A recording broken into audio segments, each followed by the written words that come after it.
Hello and welcome to Property Question Time. This is the programme where you can have your property related questions answered by a team of property experts. Ranjan, your question. Could someone explain exactly how to set about successfully sourcing commercial properties that could be turned into residential developments? There doesn't seem to be anything on the internet search engines to help this. This is a great question because it's one of my stock answers, because everyone expects everything to be available on the internet and it simply is not. The reason why there is a lot of money to be made in converting commercial buildings into residential use is because not everyone knows all the angles and possibilities that are out there. And one of the reasons why not everyone knows about them is because there are just so many permitted development rights that the government have given people. Permitted development rights are rights to convert or redevelop a building without going through a formal planning application. And there are almost a few new permitted development rights issued every quarter now, because the commercial landscape is going through a massive period of transition, as the way business is being done is making a lot of commercial buildings defunct. So the government is encouraging their repurposing. So there is no website for it. What people have got to do is go out there and get themselves educated about the permitted development rights that are coming on. And what I always find is this: when the government announces a permitted development right, for example, there was a right to convert the space above a shop into 2 flats. It takes a good year after the permitted right is granted for mainstream people to kind of get wind of it. To pick it up. Yeah.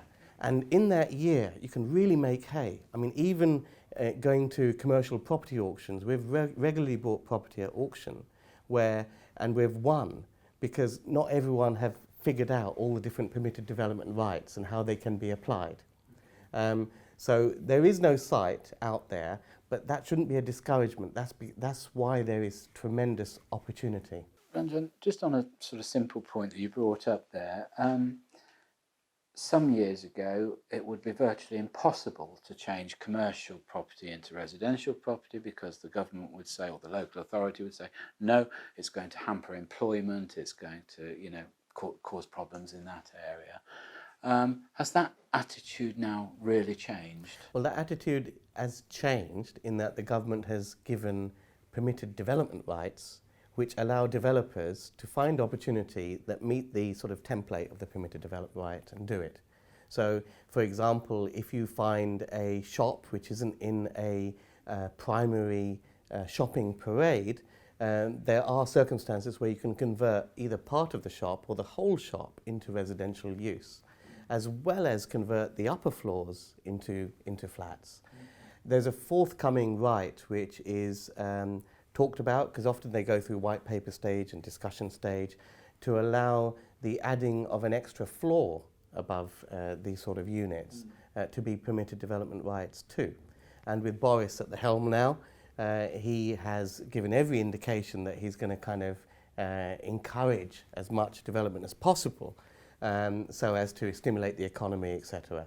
So when that right comes into being, we're going to see the same thing. It'll take several months, if not a year or so, before the mainstream fully understands what you can do with that right. The same thing happened a few years ago with office to residential conversion. 2013 it was announced. It was really, wasn't until 2015, 2016 did everyone know about it, and then vendors started pricing it into their to their selling proposition. Yeah. But 2014, you had a field day. Yeah. Tom? One of the things I don't want anyone to watch this and kind of overlook is that Ranjan has an enormous amount of specialised knowledge. So don't just venture into these things without having a good team around you. But there's one little tip that isn't necessarily, can't find the information on Google so easily. What you can find on Google is a lot of companies out there that charge a very, very nominal fee to assess a site and give you its chance of changing the use in order to obviously... Yes. That's all we have time for now, so join us next time on Property Question Time.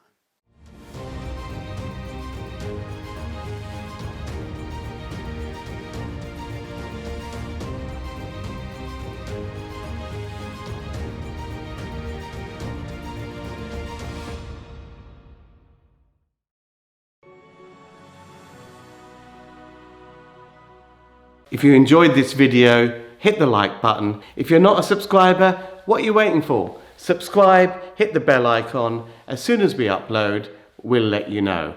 And enjoy these. They're all dedicated to helping you be more successful in property. Happy investing!